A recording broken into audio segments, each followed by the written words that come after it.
Hi, everybody. I'm Seth Levine, a First Things Foundation's field worker in Sierra Leone, and today I have some exciting news to share with everybody about our Nguabu well project, which, just as a reminder, is a project that was initiated by myself and Francis Nabieu back last fall, but has actually sort of been in the works since November of 2023, whenever I hadn't entered my second phase, and me and Francis went and visited the community of Nguabu to visit them and to inspect a well, a partially constructed well that they had taken upon themselves to begin to build on their own in order to resolve some water scarcity problems that their community had.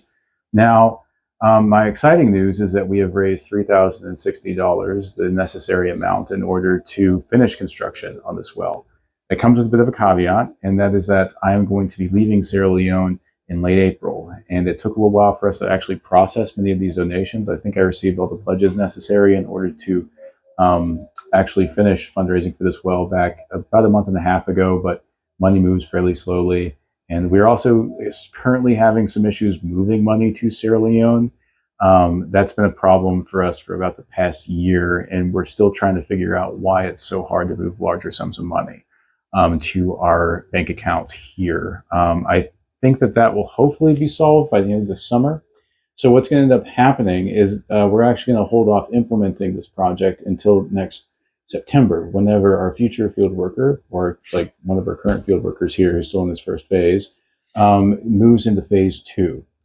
Now, some other things are going on in Sierra Leone. For one, there's been a tremendous amount of inflation. So a single bag of cement, the price of that went up about 25% in just a few months. That seems to have stabilized, and we've created a new estimate. And luckily, most of the materials necessary to complete the construction on this well have had steady prices or stable prices even throughout this inflation. So there probably won't be an issue financially for them finishing this once Coltrane is ready to help manage the project. Now, this was kind of a decision that I had a hard time making.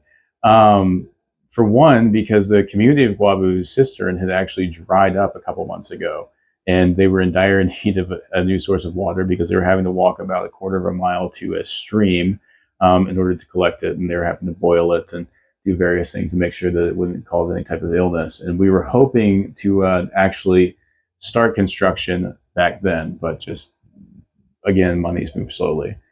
So that's not going to be possible. But I am completely confident that Coltrane and Francis will be able to finish this before the beginning of the next dry season, and the community will not have to suffer through this again.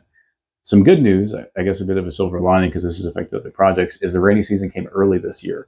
So that cistern is right now filling up, and that is no longer nearly as big of a problem as it was a few months ago. I will do one more update video for this project prior to my departure, just to sort of outline what the implementation of this is going to look like, and to give everybody a bit of a reassurance that the money that has been collected will be put to use. So I will see everybody then. Bye.